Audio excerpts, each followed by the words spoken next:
नमस्कार प्रिय विद्यार्थियों, योगा ज्योतिष हब यूट्यूब चैनल में आप सबका हार्दिक अभिनंदन है। यूनिट आज 8 का नंबर है और इसको हम सॉल्व करेंगे।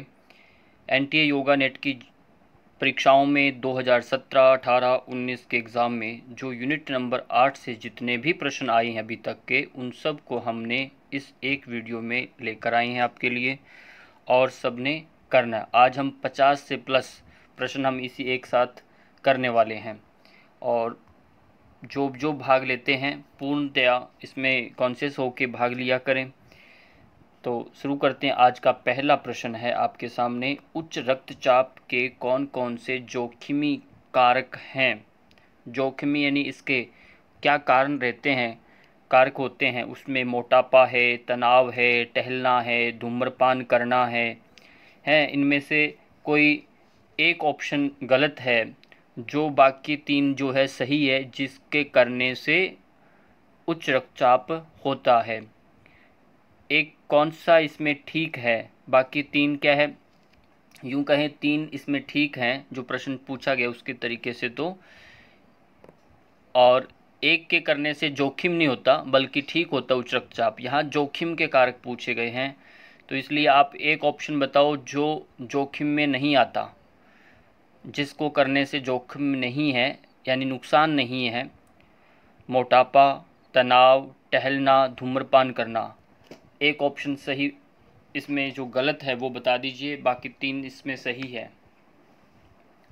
सभी उत्तर दे रहे हैं। इसका सही उत्तर जो है यानी ऑप्शन नंबर सी को छोड़ करके, टहलना जो है वो उच्च रक्तचाप के लिए ठीक माना गया, टहलना चाहिए। बाकी मोटापा खतरनाक होता है, तनाव खतरनाक है, धूम्रपान करना भी खतरनाक है, इसलिए जोखिम के कारक माने गए हैं। इस तरह से तीन ए, बी और डी ये इस ऑप्शन बनता है। प्रश्न संख्या 2, वायु विवर शोथ। वायु विवर शोथ को बोलते हैं साइनोसाइटिस के प्रबंधन के लिए सर्वाधिक महत्वपूर्ण योगाभ्यास है। क्या है? नेति क्रिया, कपालभाति, अर्धचक्रासन, मयूरासन। इनमें से एक ऑप्शन गलत है और तीन सही है। अब बताइए कौन कौन से ऑप्शन सही हैं। एक गलत बता दीजिए आपका, जिससे साइनोसाइटिस के प्रबंधन में सहायता नहीं मिलती। एक ऐसा ऑप्शन बताओ जिससे नहीं मिलती। जो विद्यार्थी नए हैं चैनल के लिए, चैनल को सब्सक्राइब कर लीजिए और वीडियो को साथ में शेयर कर लिया करें, बिना कहे अपने दोस्तों को शेयर किया करें। इसका सही उत्तर है ऑप्शन नंबर जो इसमें डी है, मयूरासन। ये साइनासाइटिस के अंदर ये इसका कोई उपयोग नहीं होता। नेति का उपयोग माना गया है, कपालभाति का, अर्धचक्रासन का। यानी ए, बी और सी ये ऑप्शन तीनों सही हैं। ऑप्शन डी जो है ये गलत है। अब प्रश्न आता है, किस आसन के अभ्यास के दौरान मेरुदंड का झुकाव पीछे की ओर हो जाता है। एक आसन है, इनमें से कोई कितने आसन है जिसमें हम पीछे की ओर झुकते हैं। आप बताइए, भुजंगासन है, वज्रासन है, पश्चिमोत्तानासन है, धनुरासन है। इसमें से कितने आसन है जिसके अभ्यास से हम अपनी रीढ़ की हड्डी को पीछे की ओर मोड़ते हैं, झुकाव पीछे की ओर हो जाता है।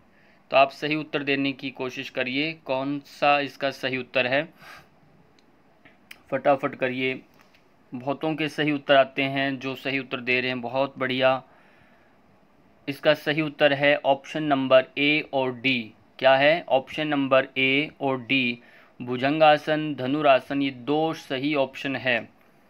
अगला प्रश्न आता है, कब्ज से पीड़ित मरीजों के लिए लाभदायक षटकर्म है। कब्ज से पीड़ित मरीजों के लिए लाभदायक षटकर्म है। क्या है? बस्ती और नेति, नौली और नेति, बस्ती और नौली, या नौली और कपालभाति। इनमें से बताना है आपको। एक ऑप्शन सही है, इसमें से एक विकल्प बिल्कुल सही है। जो कब्ज के पीड़ित मरीजों के लिए सबसे ज़्यादा लाभदायक माना गया है, वो ऑप्शन कौन सा है? सोचिए, थोड़ा सा विचार करके फटाफट उत्तर दीजिए। इसमें से कौन सा हो सकता है, गेस करिए। इसमें से ऑप्शन जो आ रहा है ऑप्शन नंबर सी बस्ती और नौली। क्या है? बस्ती और नौली जो है, देखिए नेति का कोई संबंध नहीं है कब्ज से, ये बात ध्यान रखिए। कपालभाति का नहीं है, यहाँ नौली पेट और बस्ती का संबंध है। प्रश्न संख्या 5, चयापचयी मेटाबॉलिक बोलते हैं सिंड्रोम में निम्नलिखित में से किन का संयोजन पाया जाता है? अब देखिए ये प्रश्न आया हुआ है, ये जितने प्रश्न हैं ये सब परीक्षाओं में आए हुए हैं। ऑप्शन ए देखिए, उदरीय मोटापा, बढ़ा हुआ रक्तचाप, अल्प HDL। फिर बी में है बढ़ा हुआ रक्तचाप, उच्च HDL, है ना। फिर सी में है उदरीय मोटापा, उच्च HDL, और डी है बढ़ा हुआ फास्टिंग प्लाज्मा ग्लूकोज या उच्च HDL। इनमें से अब देखिए मेटाबॉलिज्म जो है, मेटाबॉलिक सिंड्रोम के मुख्य संयोजक पाए जाते हैं, यानी इन सब के मिलने से मेटाबॉलिक हो जाता है, ये सिम्टम्स रहते हैं। सही उत्तर बताइए, यदि पता है तो एक ऑप्शन इसमें है सही और बाकी 3 गलत है।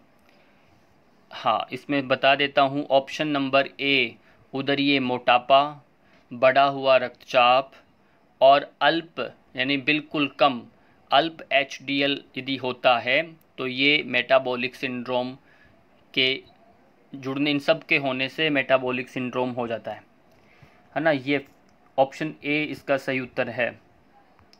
प्रश्न संख्या आती है 6, ध्यान का निम्नलिखित में से कौन सा सिद्ध प्रभाव नहीं है? ध्यान का सिद्ध प्रभाव नहीं है। स्ट्रेस यानी तनाव को घटाता है ध्यान, क्या घटाता? सिद्ध प्रभाव नहीं है। रक्तचाप को सामान्य करता है, रक्त शर्करा को सामान्य करता है और कॉर्टिसोल को बढ़ाता है। इनमें से एक ऑप्शन सही है, यानी गलत है, और 3 सही है। इसमें गलत जो है, जो प्रभाव नहीं है, वो आप बताइए। इनमें से एक प्रभाव नहीं है। ध्यान जब हम करते हैं तो हमारे शरीर में क्या होता है? स्ट्रेस क्या घट जाता है या रक्तचाप घटता है, रक्त शर्करा ठीक होती है या कार्टिसोल को बढ़ जाता है? तो ऑप्शन नंबर डी जो है कार्टिसोल को बढ़ाता है। ऐसा नहीं, कार्टिसोल को ये ध्यान मेडिटेशन जो होता है कम करता है, कार्टिसोल को बढ़ाता नहीं है।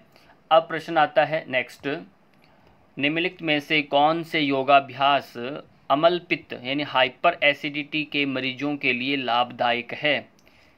ठीक है, हाइपर एसिडिटी जिनको होती है उनको ये अभ्यास करना चाहिए। क्या धोती करें, कपालभाति करें, पश्चिमोत्तानासन या नाड़ी शोधन? वह कौन सा अभ्यास इसमें से करें, यह आपको बताना है। सही इसका उत्तर दीजिए। धोती, कपालभाति, पश्चिमोत्तानासन, नाड़ी शोधन। इसका सही जो उत्तर आता है, इसमें 2 ऑप्शन सही हैं, 2 गलत हैं। क्या है? 2 सही हैं और 2 गलत हैं। सही उत्तर इसमें आता है, बताइए, ऑप्शन नंबर ए धोती। पहला तो धोती आता है, फिर है नाड़ी शोधन। नाड़ी शोधन करना चाहिए या धोती करना चाहिए। कपालभाति, पश्चिमोत्तानासन नहीं करना, इस बात का विशेष ध्यान रखिए। अगला प्रश्न है, सर्वाइकल स्पॉन्डिलोलाइटिस में कौन से आसन नहीं करने चाहिए, मना किया गया है? जिनको ये है मकरासन, भुजंगासन, शशांकासन, पादहस्तासन। इनमें से कोई 2 आसन है जो नहीं करने। क्या? इनमें से 2 आसन है जो नहीं करने मना किया गया है, वो आप बताओगे कौन कौन से हैं 2 आसन जो नहीं करने? शशांकासन नहीं करना, पादहस्तासन नहीं करना, कौन सा आसन नहीं करना? देखो कोशिश सभी किया करें, गैस करो, जो भी आपके मन में आता है ये हो सकता है। और आसनों के नाम के साथ आपका पिक्चर क्लियर होना चाहिए कि ये पिक्चर इस तरह से बनता है, तभी समझ में आएगा। चलिए, इसका ऑप्शन नंबर जो सी और डी जो है ये इसका सही उत्तर है। सर्वाइकल स्पॉन्डिलोलाइटिस में शशांकासन, पादहस्तासन नहीं करना चाहिए। प्रश्न संख्या 9, निम्नलिखित में से कौन तनाव जनित रोग है? तनाव से जो पैदा होता है ऐसा इनमें से कौन सा रोग है, ये आपको बताना है। सिर दर्द है, उच्च रक्तचाप, मधुमेह या ऑटिज़म। ये 4 इसमें यहाँ रोग हैं, आपने बताना है इनमें से तनाव जनित रोग है। तनाव जनित रोग कौन सा है?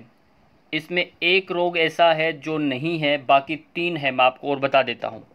इनमें से एक रोग ऐसा है जो तनाव से नहीं पैदा होता, एक जो है वो नहीं है, बाकी 3 हैं।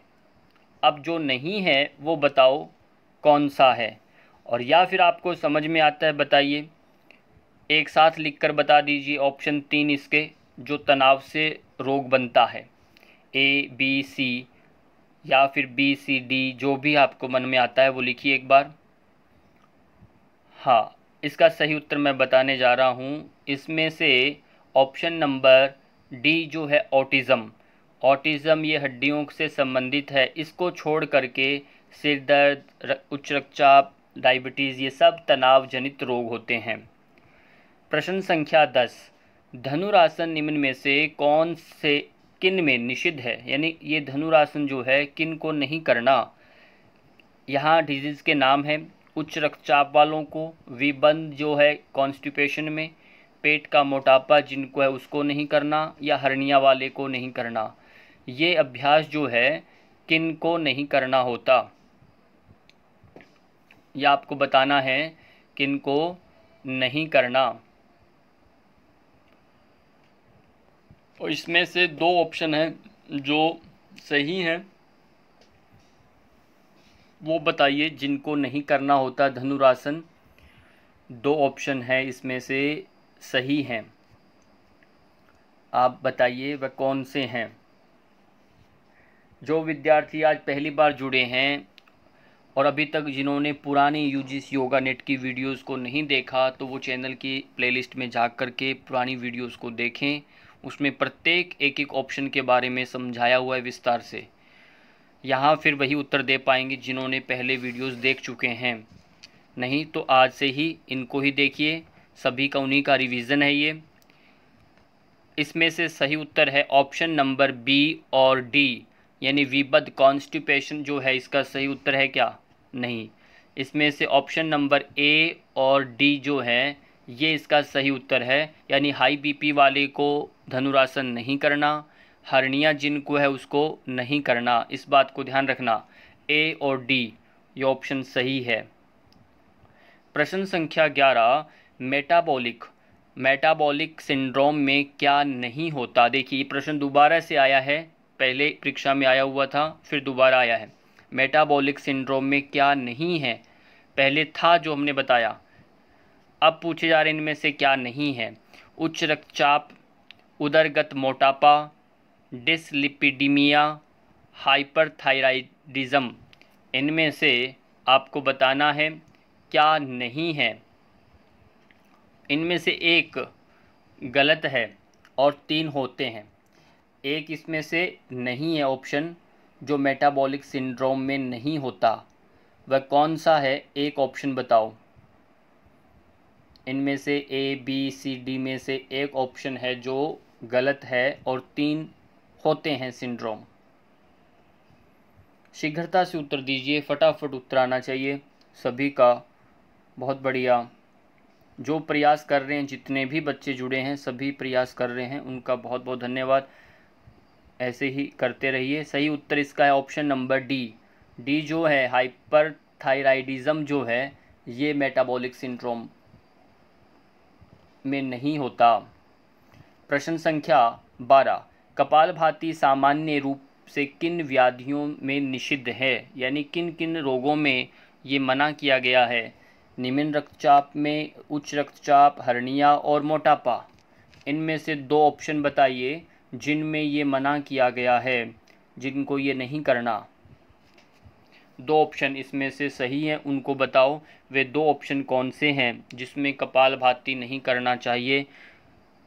उच्च रक्तचाप है या मोटापा है, निम्न रक्तचाप, हर्निया, इनमें से 2 ऑप्शन बताओ जो आपको लगता है कि ये ये बिल्कुल गलत है, इसमें से ये नहीं होना चाहिए। इसमें से सही उत्तर जो है ऑप्शन नंबर बी और सी, उच्च रक्तचाप में हाई बीपी होता है ना, उसमें और हर्निया, इन दोनों में मना किया गया है, इनको नहीं करना चाहिए। प्रश्न संख्या 13, शशांक आसन किस रोग में निषिद्ध है? किस में मना किया गया है शशांक आसन को? वर्टिगो में, स्लिप डिस्क, कब्ज, मधुमेह। वर्टिगो मतलब चक्कर आना, कमर दर्द, कब्ज में और मधुमेह, इनमें से बताइए किस में शशांक आसन मना किया गया है? दो ऑप्शन है इसमें जहां मना किया गया है, इसमें जिनको नहीं करना, इन 4 रोगों में से। अब वो 4 रोग कौन से हैं? इनमें से 2 रोग, वो बताइए किसको नहीं करना? शशांक आसन किसको नहीं करना है? ध्यान दीजिए, वर्टिगो जो है उनको आगे नहीं झुकना, स्लिप डिस्क जिनको है वो आगे नहीं झुकेंगे। इसमें ध्यान दीजिए, शशांक आसन ए और बी जो ऑप्शन है ये सही है, उनको मना किया गया है। प्रश्न संख्या 14, निम्नलिखित में से कौन सा उत्तर सही है? यहाँ सूचियाँ दी गई है, इन दोनों में आपने मिलान करना है, कौन सा ऑप्शन किसके साथ है। मोटापा वाले व्यक्ति को क्या करना? सर्वाइकल स्पॉन्डिलोलिटिस जिनको है, इधर एक तरफ आसनों के नाम है सूची 2 में। और मधुमेह वाले को कौन सा आसन, गर्भावस्था में कौन सा आसन करना चाहिए? तो मिलान करिए, ए के साथ इधर कौन सा ऑप्शन सही है बताइए, बी के साथ संख्या ऑप्शन की लिखकर मैसेज करो, फटाफट कमेंट करना है। ऑप्शन सी, ऑप्शन डी, जो जिसके साथ मेल करता है आपने बताना है। चलिए हम बताते हैं आपको किसका किसके साथ संबंध है। मोटापा यदि किसको है तो मोटापे वाले व्यक्ति को क्या करना? नौकासन करना है। क्या करना है? नौकासन करना। ए का सही ऑप्शन आता है ऑप्शन नंबर इधर 3। सर्वाइकल स्पॉन्डिलोलिटिस जिनको है तो उसको क्या करना है? भुजंग आसन करना है। आप सेल्फ चेकिंग करिए अपने, आपने जो मूल्यांकन किया हुआ है मन में या ऑप्शन दिए हैं, तो देखिए मधुमेह जिनको है तो उनमें सबसे बेस्ट आसन होता है अर्धमत्स्येंद्रासन, ये नहीं करना, सॉरी करना है ना, इसको करना है। गर्भावस्था में तितली आसन, ये जो आसन है बटरफ्लाई जो हम, ये आपको करना है। ये 4 डिजीज़ हैं और 4 डिजीज़ के बेस्ट 4 आपको आसन भी बता दिए गए हैं इसमें, ये सब करवाए जा सकते हैं। प्रश्न संख्या 15, विबंध में कौन से आसन निषिद्ध है? यानी जिनको कॉन्स्टिपेशन है उनको इनमें से एक आसन है जो मना किया गया है। 2 आसन है इसमें से, 2 आसन हैं जो मना किया गया है, उनके ऑप्शन आप लिख करके बताइए। वह 2 ऑप्शन कौन से हैं? ऑप्शन ए त्रिकोणासन है, बी में कुक्कुटासन है, सी में पादहस्तासन, डी में सर्वांगासन।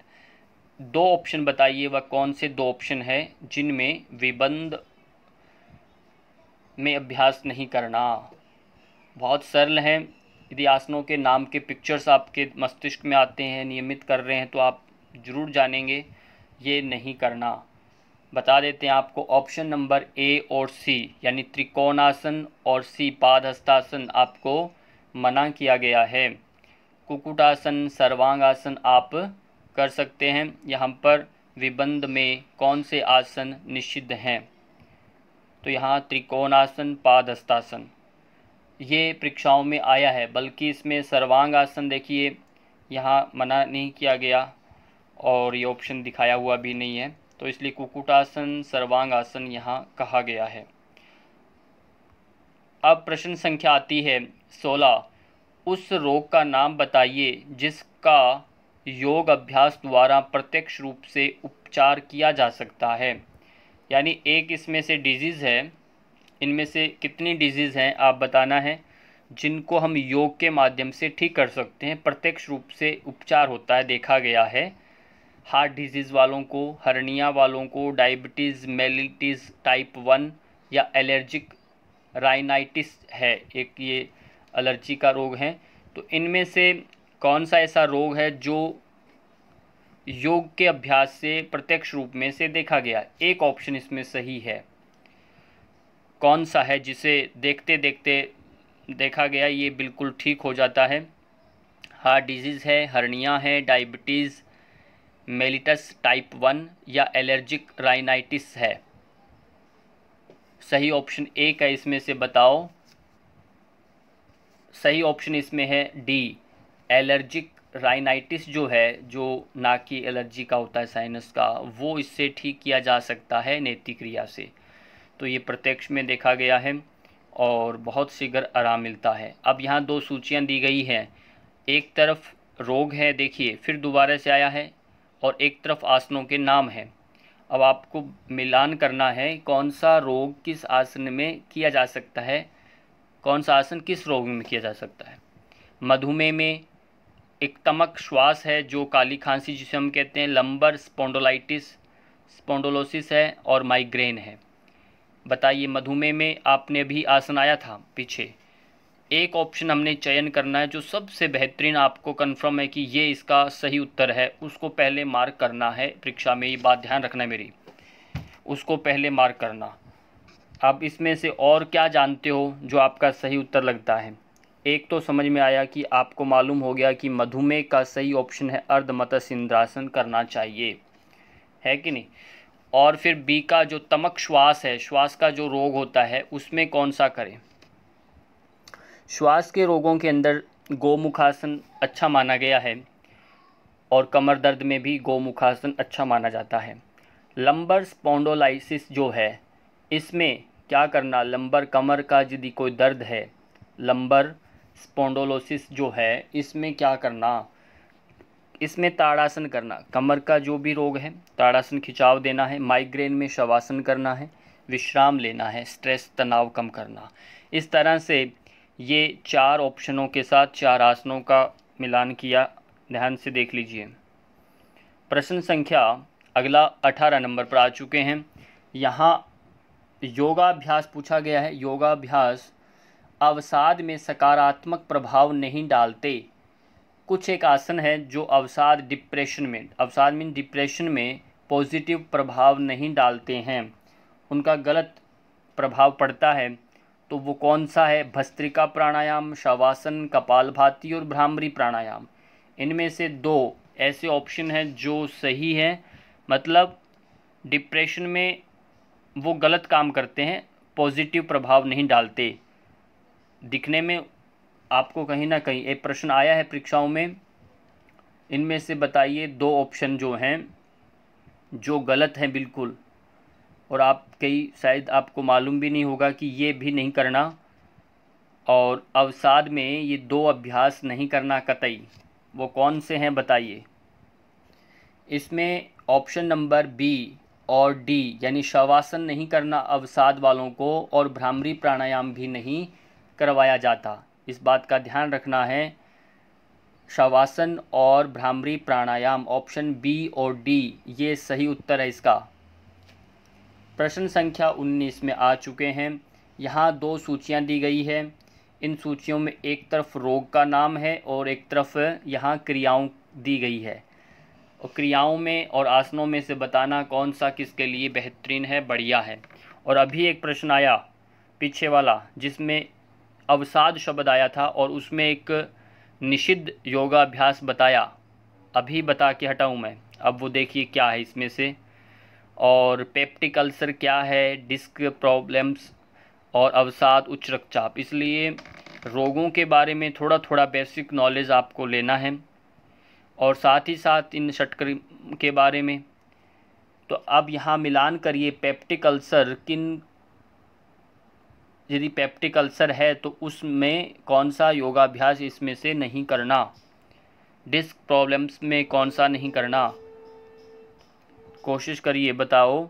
सबसे पहले हम देखते हैं कि अवसाद का हमने जाना, अवसाद में शवासन नहीं किया जाता, बिल्कुल सही है, अवसाद में शवासन नहीं किया जाता। और यदि उच्च रक्तचाप है, हाई बीपी है, तो उसके अंदर हम कपालभाति नहीं करते, ये भी हमें मालूम चल चुका है कि हाई बीपी में हम नहीं करते। और एक पीछे ऐसा आया था डिस्क प्रॉब्लम, कमर दर्द के अंदर शशांक आसन भी आ चुका कि शशांक आसन कमर दर्द में, और पादहस्तासन आए थे वो नहीं करते। क्लियर। अब बचा क्या, पेप्टिक अल्सर। अब पेप्टिक अल्सर जिनको है उसको वस्त्र धोती क्यों करेगा, क्योंकि पहले उसको इतना बना हुआ है, तो पेप्टिक अल्सर वालों को वस्त्र धोती नहीं करना, ध्यान रहेगा। इस तरह से अपने प्रश्नों को जागते हुए करते जाना है। प्रश्न हर बार कोई ना कोई वापस रिवीजन होता है, रिपीट होता है। तो कुछ 20% नए आते हैं और 80% वापस सेम प्रश्न आते हैं, इस बात का मेरा ध्यान रखिए। 20% ही नए प्रश्न बनकर आते हैं। प्रश्न संख्या आगे आते हैं हम नए प्रश्न में 20। दुर्भीति। दुर्भीति होता है एंजाइटी को बोलते हैं, कौन सा विकार है। दुर्भीति जो है कौन सा विकार है, सामान्य चिंता का विकार है, नींद की अधिकता एवं कमी का, पाचन विकार या शारीरिक विकार। इनमें से आपको बताना है दुर्भीति जो है ये कौन सा विकार होता है। एक ऑप्शन इसमें से सही है, वो ऑप्शन बताओ मेरे को, बिना आप भी बिना डर के। हाँ, एक उत्तर फटाफट ऑप्शन को लिखकर मैसेज करिए। क्या सामान्य चिंता विकार है दुर्भीति, और नींद की अधिकता एवं कमी, पाचन विकार, शारीरिक विकार। सही उत्तर इसका है ऑप्शन नंबर ए, सामान्य चिंता विकार। क्या है, सामान्य चिंता विकार जो है इसका सही उत्तर है। प्रश्न संख्या 21। योग चिकित्सा निम्नलिखित में से किसके मध्य संतुलन बनाने में सफल है।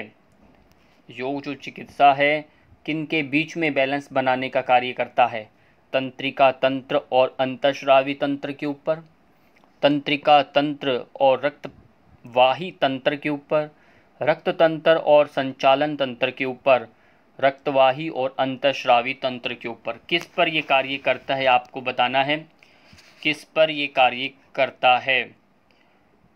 इनमें से एक ऑप्शन आप चयन करके बताओ जो बिल्कुल सही है। योग चिकित्सा जो हमारी है ये किन के बीच में बैलेंस बनाता है।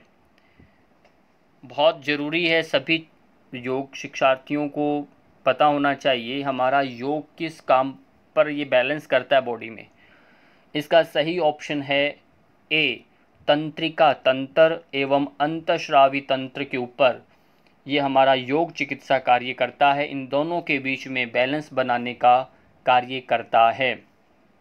इसी के साथ नेक्स्ट प्रश्न पर पहुंच चुके 22 नंबर प्रश्न है, षटकर्म आसन, प्राणायाम और ध्यान निम्नलिखित में से क्या बनाए रखने में के महत्वपूर्ण साधन हैं। ध्यान दीजिए, षटकर्म जो है आसन, प्राणायाम और ध्यान निम्नलिखित में से क्या बनाए रखने में महत्वपूर्ण साधन है। क्या बनाने में सहायक हैं, शारीरिक और सामाजिक स्वास्थ्य, शारीरिक और मानसिक स्वास्थ्य, मानसिक और सामाजिक स्वास्थ्य, या फिर मानसिक भावनात्मक स्वास्थ्य। एक ऑप्शन इसमें से सही है। ये सारे जो क्रियाकलाप हम करते हैं यौगिक क्रियाएं, उनका क्या लाभ है, एक ऑप्शन बताओ।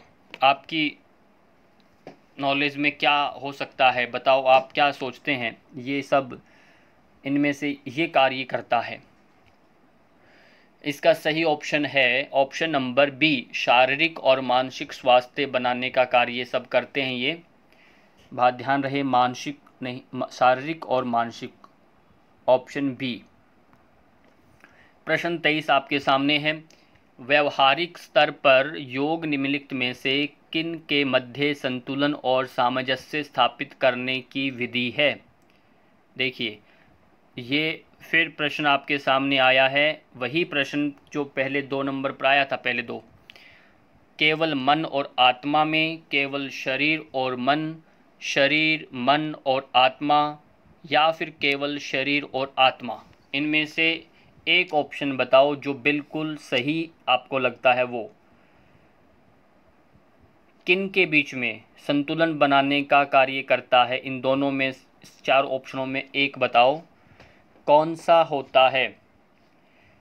यानी शरीर और मन के बीच में बैलेंस बनाता है, शरीर मन और आत्मा का, किन का नाम योग कहा किसका सामंजस्य बनाता है, जो हम योग अभ्यास करते हैं। ये बहुत इम्पोर्टेंट प्रश्न आप सबके लिए, व्यवहार के लिए भी और एग्ज़ाम के लिए भी। सही ऑप्शन इसका है option number C. Option C जो है, शरीर, मन और आत्मा, इनका सामंजस्य होता है, ये बहुत ज़रूरी है। प्रश्न संख्या 24, आध्यात्मिक पद जोड़ने की व्याख्या निम्नलिखित में से किसके मिलन के रूप में की गई है।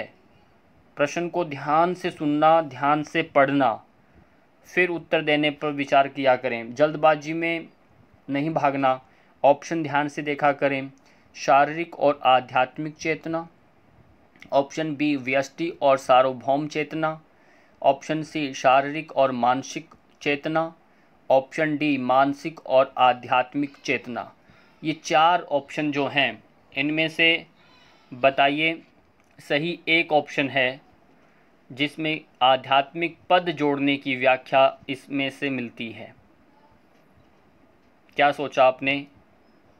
सही उत्तर इसका है एक्चुअल में ऑप्शन नंबर बी, व्यष्टि और सार्वभौम चेतना।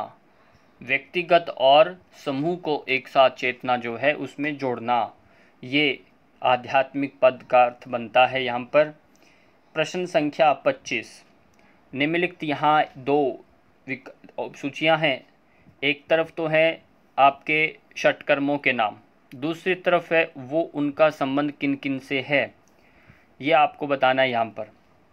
नेति किस रोग में उपयोगी है, धोती किस रोग में, बस्ती का और त्राटक का, बताइए संबंध बनाइए इनका। सूची ए का जो ए है का संबंध संख्या के साथ जोड़ करके ऑप्शन फटाफट मैसेज करिए, जिसका आपको लगता है एक्यूरेट ये आंसर सही है मेरा, वो मैसेज करिए। नेति का संबंध, अब ये उत्तर रोगों के नाम ये कहाँ से आएंगे, इसलिए षटकर्म जो हठयोग, प्रदीपिका, घेरण संहिताओं में सूत्र लिखे हैं, श्लोक लिखे हैं, उनके अर्थों को आप पढ़िए। अर्थों को पढ़ने पर ही ये सब रोगों के नाम समझ में आएंगे। सही उत्तर आपको सामने अभी बता देते हैं। नेति का जो संबंध होता है, नेति का जो संबंध है वह जत्रु रोग होता है ना, गर्दन के कंधों से ऊपर के जो रोग हैं उन सब में ये लाभकारी है। जत्रु ऊर्ध्व रोग है ना, ऊपर के सारे रोगों में नेति का बड़ा विशेष महत्व है। धोती का जो संबंध है, धोती की बात करें तो ये श्वास से संबंधित रोगों में लाभकारी माना गया है। और जो बस्ती है, बस्ती पेट का गैस्ट्रिक ट्रबल जिनको रहता है उनको बस्ती करना चाहिए, गुल्म रोग के लिए कहा गया।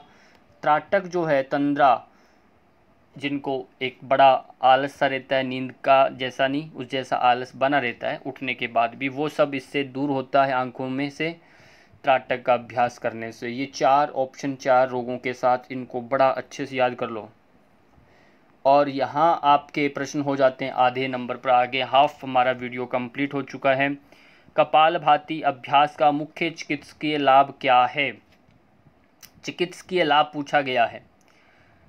क्या पूछा? कफ संबंधी विकारों को दूर करना, पित्त संबंधी विकारों को दूर करना, वात संबंधी विकारों को दूर करना, या वात पित्त संबंधी विकारों को दूर करना। देखो 4 ऑप्शन में से आपको बताना है, एक ऑप्शन इसमें से सही है, जिसका विशेष रूप से कपालभाति का जो अभ्यास जो करते हैं साधक, उनको चिकित्सकीय लाभ मिलता है विशेष। एक ऑप्शन बताओ किनको करना। ये वात पित्त कफ जो है ना, इनको प्रकरण को अच्छे से आप याद कर लिया करें, और ये इनका विशेष रहता है। इसमें से ऑप्शन नंबर जो ए है, कफ संबंधी विकारों को दूर करना, ये कपालभाति का विशेष काम है। एसिडिटी वालों को तो मना किया गया है, वात वालों को बहुत ज़्यादा, हाइपर हार्ट डिजीज़ उन सबको मना है। कपालभाति मतलब ऑप्शन नंबर ए इसका सही उत्तर है, कफ संबंधी विकारों को दूर करता है ये। प्रश्न संख्या 27, यहाँ 2 अभिकथन आगे हैं, अभिकथन वाले प्रश्न है ये। अभिकथन ए, मैं आपको एक प्रश्न में बता देता हूँ फिर भी जो नए हैं विद्यार्थी। अभिकथन ए में जो बात कही जाती है वो तर्क बी जो है, आर वाला जो ऑप्शन, इसमें उसी बात को एक विस्तार से व्याख्या करके बात को पुष्ट किया जाता है जो ए में कही गई बात है, और यदि वह बात उससे मेल खाती है तो हम कह देते हैं कि ए और आर दोनों सही हैं। आर की जो व्याख्या है ए के साथ मेल खा रही, आर जो है ए की बात को पुष्ट करता है या उसको व्याख्या करता है उसकी बात की, है ना। और हो सकता है आर गलत हो सकता है, ए ठीक हो सकता है ए आर दोनों सही हो सकते हैं अपनी अपनी जगह, पर शायद वो आर जो है ए की सही व्याख्या नहीं हो पाता कई बार। तो इस तरह से 4 ऑप्शन इसमें रहते हैं। आपको ध्यान देना भी, पहला जो अभिकथन है इसमें कहा पश्चिमोत्तानासन गृध्रंसी में निषिद्ध है। अब जो ये कुछ गर्दन से संबंधित एक रोग है उसमें ये बताया कि उसमें निषिद्ध है, बिल्कुल सही। हम आगे झुकने का कार्य नहीं करते जब हमारी सर्वाइकल स्पॉन्डिलाइटिस कुछ गर्दन का रोग होता है, तो इसलिए शब्दों के चयन भी आपको करना है। फिर कहा पश्चिमोत्तानासन आगे की ओर झुकने वाले आसनों का एक प्रकार है, सही है। गृध्रसी में आगे झुकने वाले सभी प्रकार के आसन निषिद्ध होने चाहिए, ऐसा इसमें कहा गया है। क्या आपको ये ठीक लग रहा है कि जब हम आगे झुकते हैं तो ऑप्शन यहाँ आर और ए और आर दोनों सही हैं। आर ए की सही व्याख्या कही गई है क्योंकि इसी बात को ये रख रहा है। प्रश्न संख्या 28, इसमें फिर 2 तर्क आते हैं। तो यहाँ पर 2 जो तर्क हैं इसमें क्या कहा, पहले अभिकथन में आया आसन के अभ्यास का मूल उद्देश्य द्वंद्वों पर काबू पाना है, ततो द्वंद्वान शयनम, बिल्कुल सही कहा, द्वंद्वों पर ही विजय प्राप्त करना है। फिर तर्क क्या दिया गया इसमें, तर्क ये दिया गया कि आसनों के अभ्यास केवल बीमारी की रोकथाम और स्वस्थ रहने के लिए किए जाते हैं। अब ये बात आपको थोड़ा सा अटपटा लगा होगा क्योंकि ऐसा नहीं है, बीमारी की रोकथाम और स्वस्थ रहने के लिए ही नहीं किए जाते। इसलिए जब ऐसा होता है ए बिल्कुल सही अभिकथन है और आर जो है ये गलत है।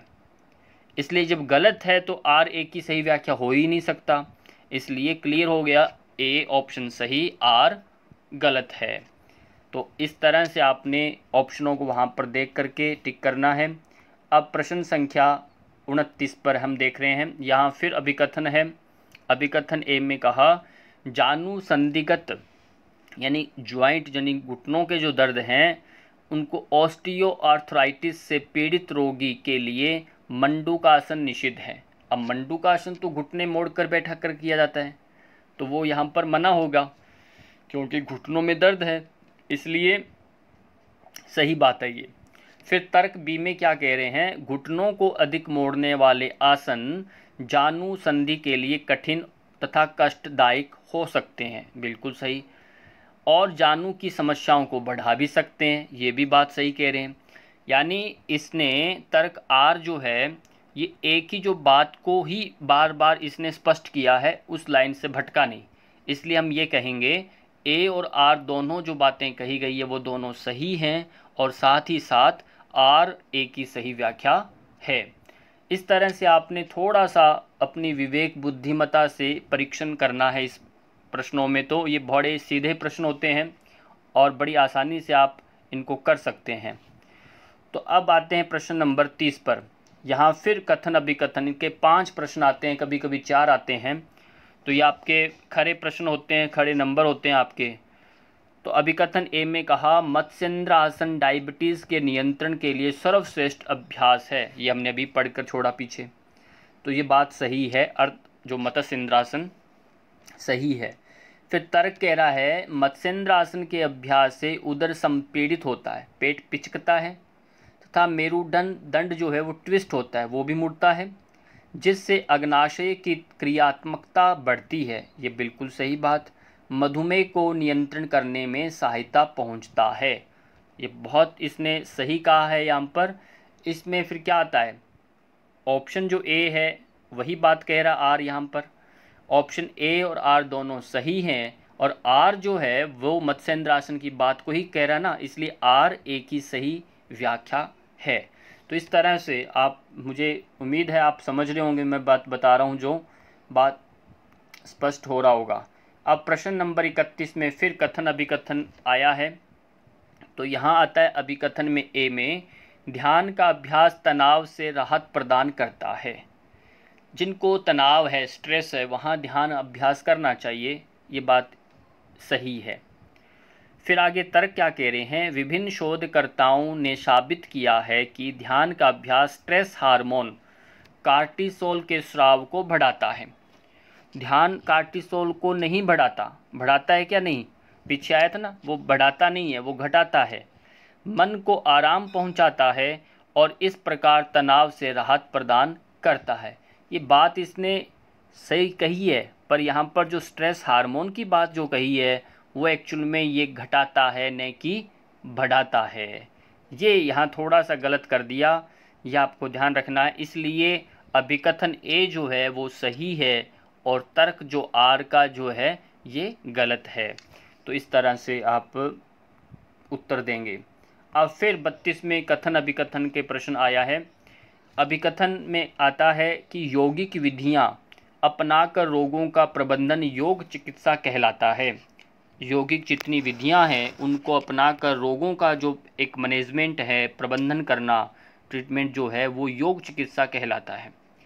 तर्क क्या कहा, योग चिकित्सा निवारात्मक, उपचारात्मक और पुनर्वासात्मक है। ये पुनर्वासात्मक जो बात कही गई है, यहाँ ध्यान दीजिए, ये क्या मेल खा रहा है? यहाँ पर ये मेल सही नहीं खा रहा। पहला ऑप्शन तो ठीक है, ये अपनाकर एक प्रबंधन किया जाता है, ये बात बिल्कुल सही है। पर जो आर वाला जो ऑप्शन है इसमें योग चिकित्सा निवारात्मक भी है, ठीक है, उपचारात्मक भी है, पर पुनर्वासात्मक नहीं है। पुनर्वासात्मक होता है रिप्लेसमेंट करके कोई भी अपना इंस्ट्रूमेंट बॉडी में डालकर लगा देना, ऐसा नहीं। तो इसलिए ए सही है, आर गलत है। योग में ऐसा नहीं होता है ना। तो ये बात ध्यान रखना है। इन शब्दों की शब्दावली को मैं बार बार कह रहा हूँ, स्पष्टता से समझ लेना है, तो इनको याद रखिए।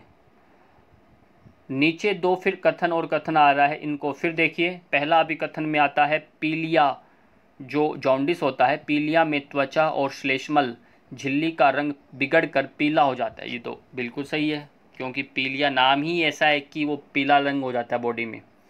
और तर्क क्या दिया गया, पीलिया रोग जो है सीरम बिलिरुबिन स्तर के बढ़ जाने के कारण होता है।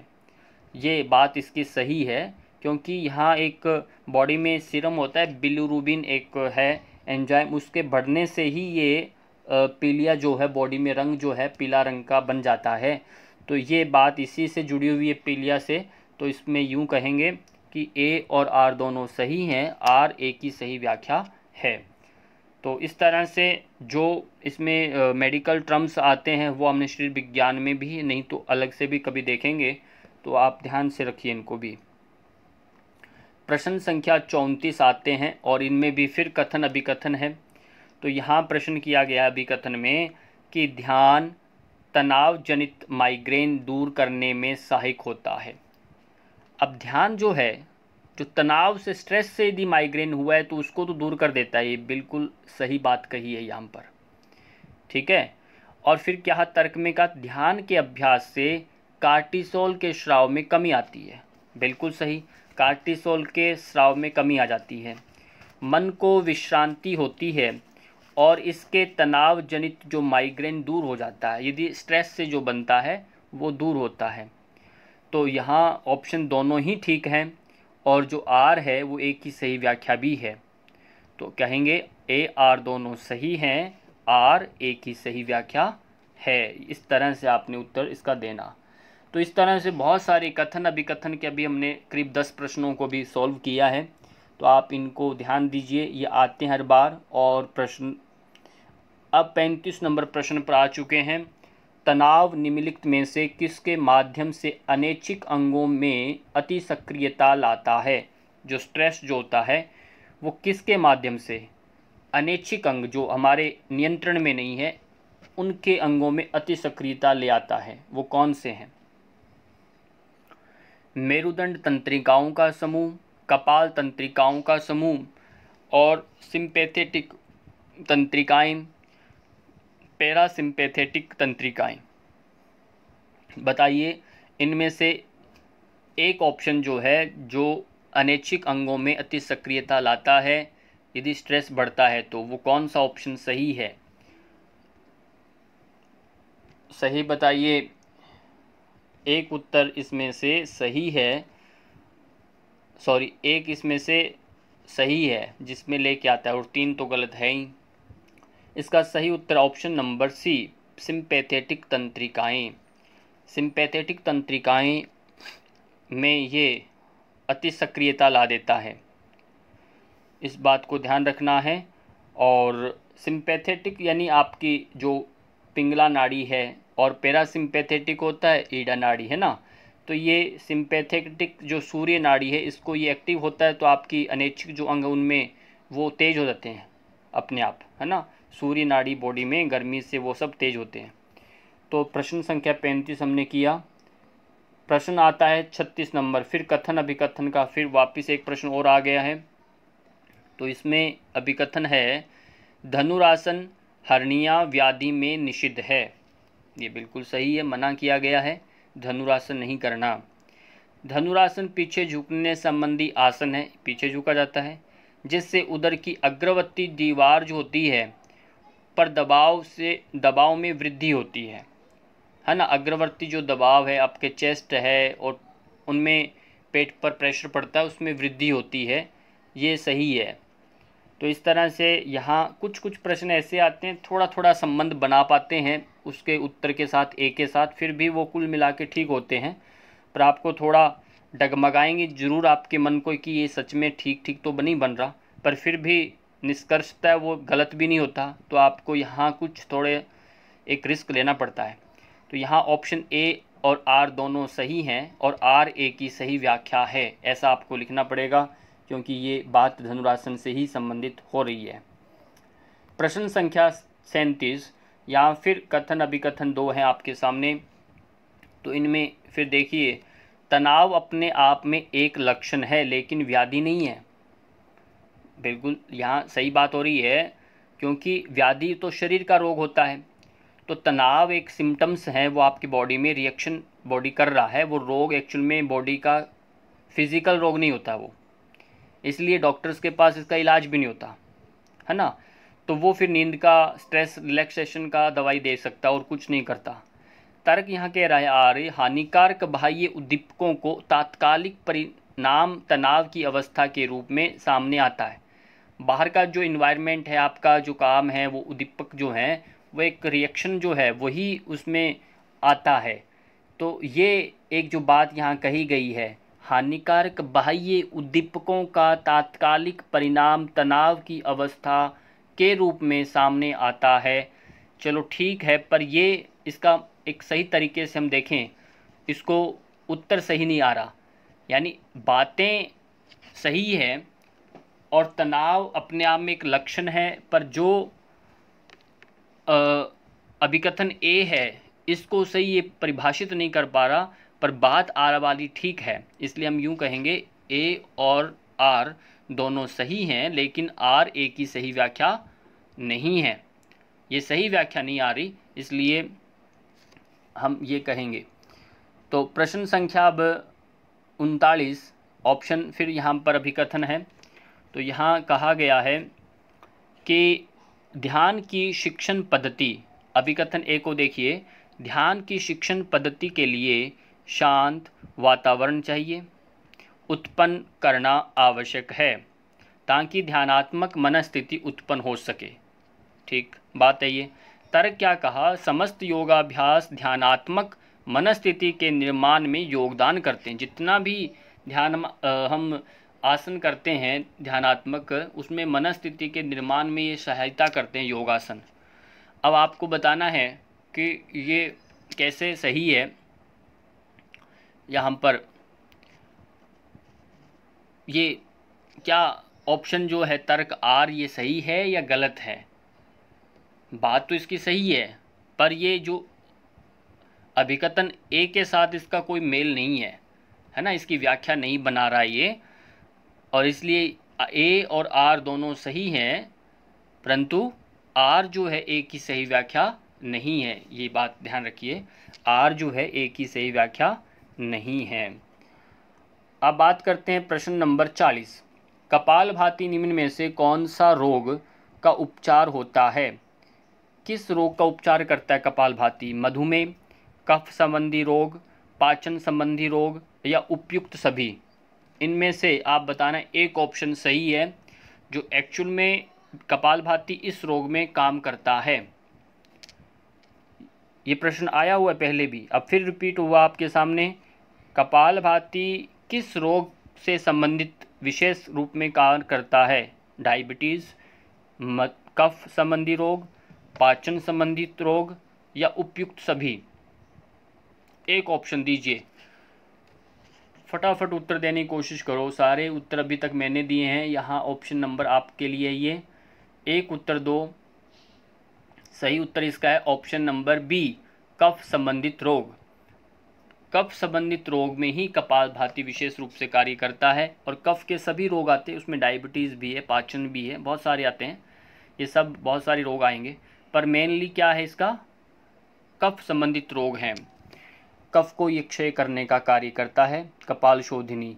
अब प्रश्न है ब्रोंकाइटिस जो श्वसन से संबंधित है, ये के उपचार हेतु निम्न में से कौन सी योगिक क्रिया उपयुक्त है? एक कौन सी क्रिया है इसमें से? शक्ति बंद समूह के आसन, सूर्य नमस्कार, जलनेति या उपयुक्त सभी? ब्रोंकाइटिस रोग आप समझ गए, ये हमारे श्वसनिकाओं से संबंधित रोग है, फेफड़ों का। और तो इन रोग में कौन सा अभ्यास हमें करना चाहिए बेस्ट, वो आपने बताना है। इनमें से क्या ये तीनों ठीक हैं या एक ठीक, दो ठीक, जो भी आपके मन में आता है प्रश्न उत्तर, वो सुबह फटाफट लिख के भेजिए। सूर्य नमस्कार, जलनेति हो सकता है क्या? शक्तिबंध समझ रहे हो, समूह के आसन हैं, जितने भी शक्तिबंध समूह के आसन हैं। अब असल में इसका ऑप्शन नंबर जो डी है ये बिल्कुल सही है, उपयुक्त सभी। शक्तिबंध यानी हमने कुछ आसन हैं, सूर्य नमस्कार, जलनेति सभी किए जाते हैं। ऑप्शन डी इसका सही उत्तर है। अब बात करते हैं प्रश्न संख्या 42।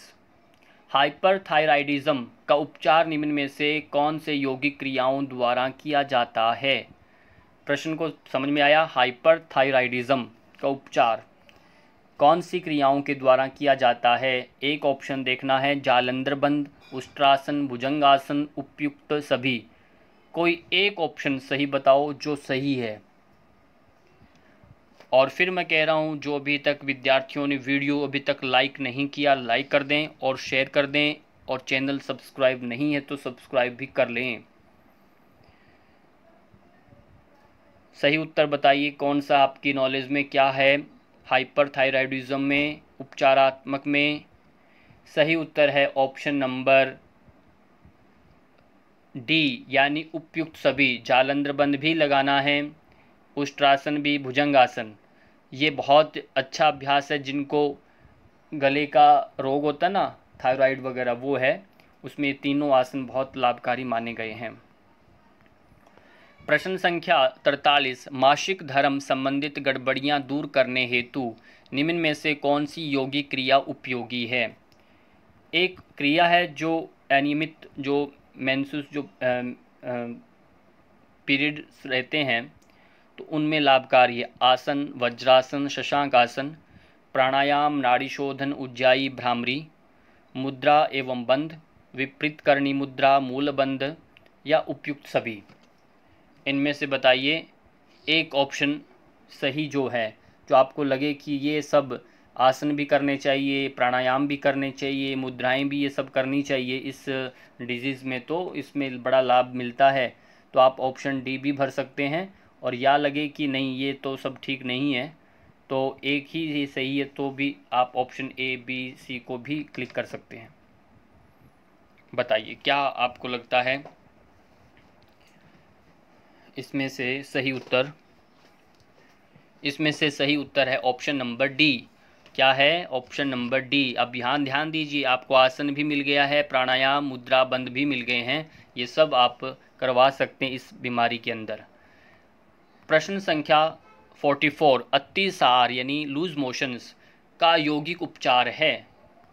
क्या लूज मोशन का भी यौगिक उपचार होता है? पेट का पतला आना, है ना, सार यानी रस होता है।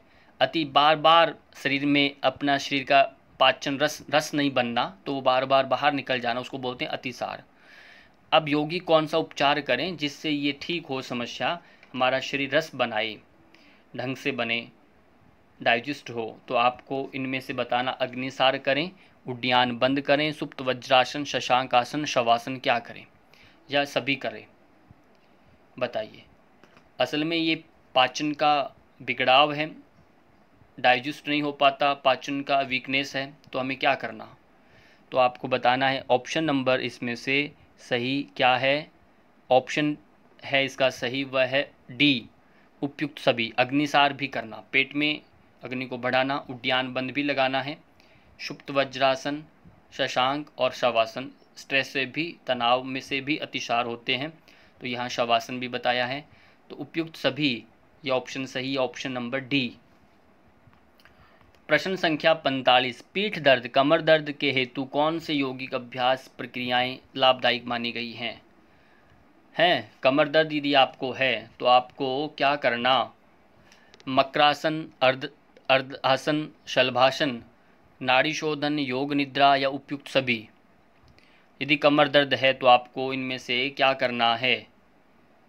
क्या करना है? कमर दर्द है तो इनमें से क्या करना है? मकरासन, अर्धासन, शलभासन, या सभी करना है?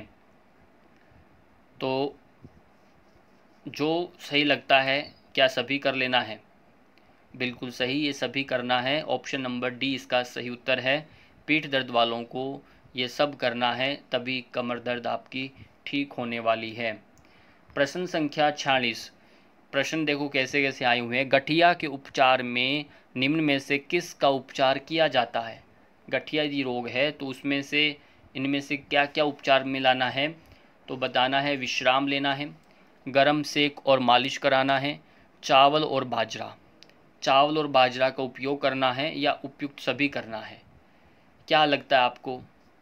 एक उत्तर बताओ, क्या सही उत्तर हो सकता है? गठिया, जिनको ज्वाइंट अर्थराइटिस की तरह एक गठिया होता है ना, पूरे जोड़ों में दर्द आता है, ये बड़ा दर्द होता है, ये शरीर पूरा अकड़ जाता है, टेढ़ा मेढ़ा हो जाता है, चला नहीं जाता, तो ऐसी तकलीफ़ में कौन सा उपचार करना चाहिए? बिल्कुल सही, ऑप्शन नंबर डी इसका सही उत्तर है। उसको विश्राम भी करना बहुत ज़रूरी है, गरम सेक और मालिश, चावल और बाजरे का सेवन करना है। तो प्रश्न संख्या 47 में आ चुके हैं। गर्भवती महिलाओं के लिए निम्न में से कौन सी योगिक क्रिया उपयोगी है? जो प्रेग्नेंट जो लेडीज़ रहती है, महिलाएं हैं, उनको कौन सा अभ्यास करना? आसनों की बात करें तो सेतुबंध, मत्स्यासन करना है। प्राणायाम में क्या नाड़ी शोधन, ऊंचाई करना है। मूल बंध में योनि मुद्रा एवं ध्यान करना है, या उपयुक्त सभी करें?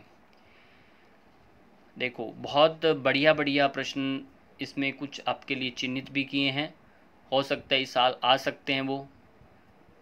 तो ये बताइए, एक प्रश्न में 3 प्रश्न मैं आपके छुपा कर इसमें लेकर आया हूँ, कोई तरह से भी प्रश्न आ सकते हैं ये, है ना। तो यहाँ 50 प्लस आपके प्रश्न। सही उत्तर है ऑप्शन नंबर डी। क्या है? ऑप्शन नंबर डी जो है सही है इसका उत्तर। ये 2 आसन हैं, 2 प्राणायाम हैं, और ये 2 आपके बंद हैं, ये सब आपको करना है। प्रश्न संख्या 48, हाइपोमेस्टिया जो है, हाइपोमेस्टिया क्या है? अब बताना है आपको हाइपोमेस्टिया क्या है।